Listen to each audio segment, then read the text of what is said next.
ওরা আসবে? জীবনও আসবে না। আগো মা বোনেরা, তোমরা একটু সামনের দিকে আগে এসো না মা, জায়গা হচ্ছে না, বহু জায়গা, সামনের দিকে আগে এসো, জীবনও শুনবে না নাকি? রাজা তার মন্ত্রীদেরকে বলছে, রাজা মশাই বলছে, এই মন্ত্রী, এই আমাকে টাটকা মিথ্যে কথা যে শোনাবি তাকে পুরস্কার দেবো। তো এক একজনে এক এক রকমের কথা বলে। তো আর একজন এসে বলছে, হুজুর জাহাপানা কি আর বলবো, দেখলাম একটা জায়গাতে 10টা মেয়ে বসে আছে। কটা? 10টা। তো চুপচাপ মুখে কুলুপ দিয়ে বসে আছে, কেউ কারোর সাথে কথা বলছে না। তো রাজা বলছে, যে পাকা টাটকা মিথ্যে কথা, মেয়ে ছেলে বসে তো একবার গল্প করবে না, তাই হয়? এ বাবা, তো এখানে মা বোনেরা জালসা শোনা বাদ দিয়ে গল্প করছে, শুনতে পাচ্ছি আমি, মাইকের আওয়াজ আসছে এখানে। মা বোনরা একটু গল্প করো না, সামনের দিকে একটু জায়গা দাও, সকলকে বসতে দাও, বসতে দাও মা, বক্তব্য তোমাদের হবে আজকে ইনশাল্লাহ।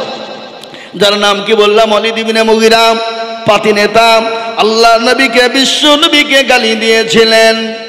সাহাবাদের চোখ মোটা হয়ে গেল।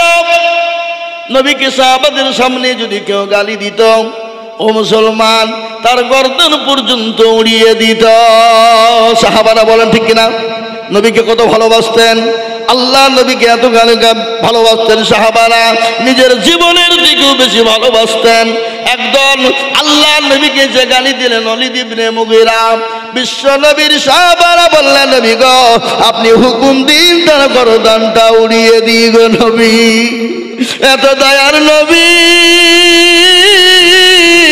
মায়ার নবী, বিশ্ব নবী, বদল আছে না?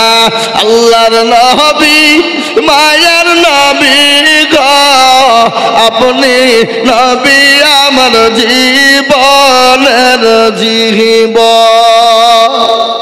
আল্লাহর নবী, মায়ার নবী গো আপনি নবী আমার জীবনের জীবন।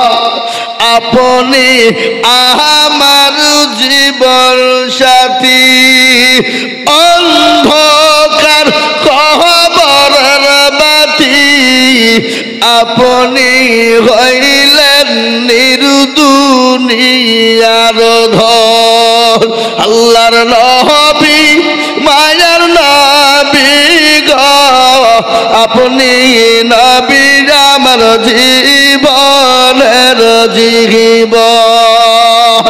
আপনি রহমাতাল লিল আলামিন, আপনি উম্মতের জামিন, আপনি হইলেন গুনাহগার উম্মতের আপনজন। আল্লাহর নবী, মায়ার নবী গো আপনি নবী আমার জীবনের জীবন। দেখিয়া আপনার মুজিজা ভাগ্যবতী হইলেন খাদিজা, সৌভাগ্য দিলেন জীবন যৌবন। আল্লাহর নবী, মায়ার নবী গো আপনি আমার জীবনের জীবন। আল্লাহ নবীকে সাহাবারা এত ভালোবাসতেন, নবীকে বললেন, নবী গো আপনি একবার হুকুম দিয়ে দিন, আমি তাদের গর্দনটা উড়িয়ে দিই গো নবী। আল্লাহ নবী বলে, না মেরো না, একটু থামো, একটু থামো। বিশ্ব নবী তাদেরকে মানা করলেন। আল্লাহ নবী বলেন, খোঁজ নিয়ে দেখো তার জন্মের কোনো দোষ আছে? নবীর কথা সত্য না মিথ্যা? জোরে বলুন, কতটা? 100। কেউ যদি তিল পরিমাণ যদি সন্দেহ করে, সে মুসলমান থাকতে পারে না, সে মুসলমান হতে পারে না। সমস্ত মক্কা মদিনার ঘোষণা হয়ে গেল, ওয়ালিদ ইবনে মুগিরা নাকি তার জন্মের দোষ আছে ঘোষণা হয়ে গেল। পাতি নেতা, তিনি আর বাড়ি থেকে বেরোতে পারে না, যদিও বাড়ায় দেশের ছেলে মেয়ে বিদ্যা থেকে নিয়ে সবাই বলে, ওয়ালিদ তুমি নাকি তোমার জন্মের দোষ আছে, তোমার নাকি জন্মের দোষ আছে। কানের ভিতরে তুলো যদি বাড়ি থেকে বেরোয় বাড়ির ভিতরে ঢুকে গেল, একদিন দুদিন তিন দিন চলে গেল, আল্লাহ নবীর কথা কিন্তু সত্য। কিন্তু তার মাকে ডাক দিয়ে বলে, মা গো আমি আজ একটা কথা জিজ্ঞাসা করবো গো মা। বলে কেন বেটা, কি জিজ্ঞাসা করবা? বলে ওই আব্দুল্লাহ, মুহাম্মদ ইবনে আব্দুল্লাহ মানুষটি কেমন? বলে বেটা রে, তিনি তো বড় ভালো মানুষ, তিনি তো বড় দয়ার মানুষ, তিনি তো নবী, তিনি আখেরি জামানার রাসূল, তিনি আখেরি জামানার নবী। কি ব্যাপার? বলে মা আমি একটা কথা জিজ্ঞাসা করব। মা তুমি কিছু মনে করবা না। বলে কি কথা জিজ্ঞাসা করবি বেটা? বলে মা গো আমার নাকি জন্মের দোষ আছে, তুমি একটু ভালো করে বলো। বলে কে বলেছে? বলে ওই মুহাম্মদ ইবনে আব্দুল্লাহ বলেছে। বলে মা তুমি সত্য কথা না আমাকে তুলে ধরো। মা বলে বেটা রে, মুহাম্মদ সাল্লাল্লাহু আলাইহি ওয়াসাল্লাম তিনি যে কথাটা বলেছে সত্য বলেছে, এতে মিথ্যার কোনো অবকাশ নাই। কিরকম? বলে বাবা আমি একদিন ঘরের ভিতরে বসা, তোর চাচা আসলো, ঝিমঝিম ঝিমঝিম করে পানি বর্ষণ হচ্ছিল। সেই সময় তোর চাচা আমার সঙ্গে জবরদস্তি মিলন করেছিল, তার জন্যে উরুজাতক সন্তান তুই হয়েছিলি। এই জন্যে নবী বলেছে যে তার জন্মের কোনো দোষ আছে। মুসলমান, আমি তো আপনাদেরকে বলার উদ্দেশ্য হলো আজকে যারা নবীকে গালি দেয়, আজকে নবীকে যারা গালি দিবে, আমরা এক বিন্দু রক্ত থাকতে ছেড়ে দিব না। আমাকে গালি দাও মেনে নিব, আমার মা বাপকে গালি দাও মেনে নিব, আমাকে অত্যাচার করবো মেনে নিব, কিন্তু আমার নবীকে কেউ যদি কটু কথা বলে, আমার নবীকে কেউ যদি গালি দেয়, আমরা এক বিন্দু রক্ত থাকতে আমরা ছেড়ে দিব না। একবার হাতটা উঁচু করে বলুন ইনশাল্লাহ।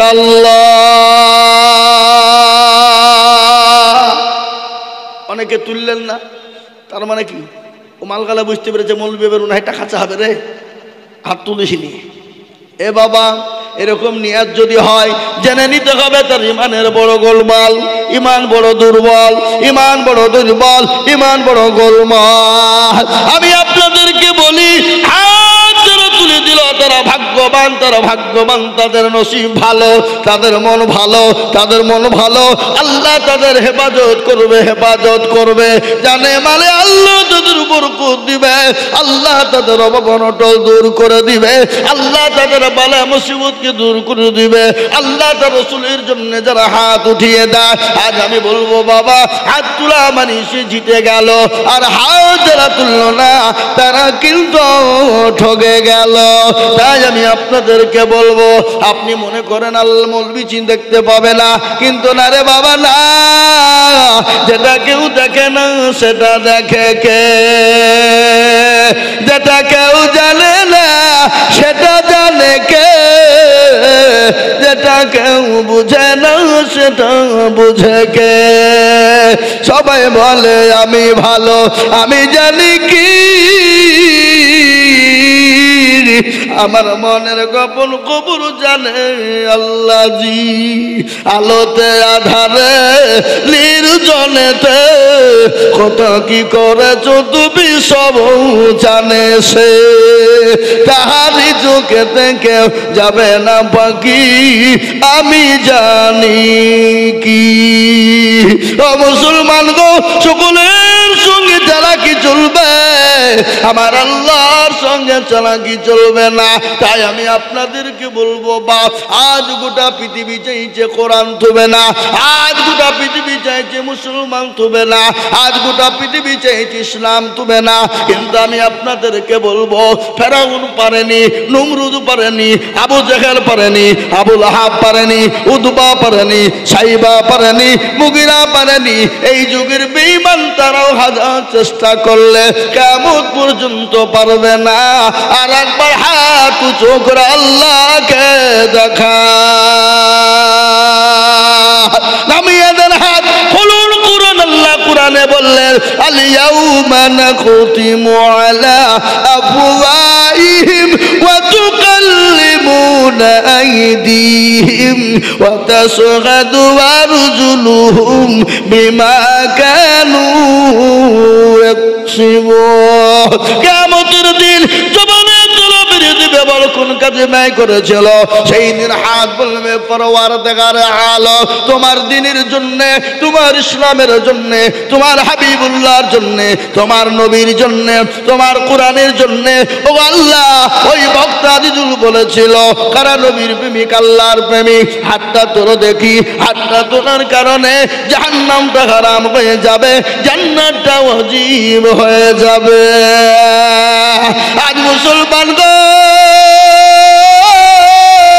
ভালো করে শুনে না আজকে দিন পেয়েছি ইসলাম পেয়েছি কোরআন পেয়েছি মসজিদ মাদ্রাসা পেয়েছি মুসলমান হতে পেরেছি আমার নবীর বদলায় সাহাবাদের বদলায় সাহাবারা নিজের জীবনকে উৎসর্গ করে দিয়েছে বিবিকে বা করে দিয়েছে সাহাবারা সন্তান ফেলে দিয়ে জাহাদের ময়দানে চলে গেছে বিবি বাচ্চা গেলা পাটা কবিতুরের মতো জমিনে পড়ে ছটপট ছটপট করেছে একটা বারের জন্য তারা পিছনে ফিরে দেখে না ইসলামকে এত ভালোবেসেছিল তাই আজ আমি আপনাদেরকে বলি আমাদেরকে আজকে বিবাহ করা হবে না সন্তানকে এতিম করতে হবে না রক্ত দিতে হবে না আল্লাহর কোরআনকে বাঁচানোর জন্য আমি আপনাদের কাছে একটু হাত পেতে দেব আজকে মুসলমান গো আমি আজিজুল হক আমি আপনাদের পার্শ্ববর্তী এলাকার ছেলে এটা সবাই আপনারা জানেন কিন্তু গোটা পশ্চিম বাংলা না আসাম ত্রিপুরা মেঘালয় মণিপুর উড়িষ্যা বিহার ঝাড়খণ্ড পশ্চিম বাংলা বাংলাদেশ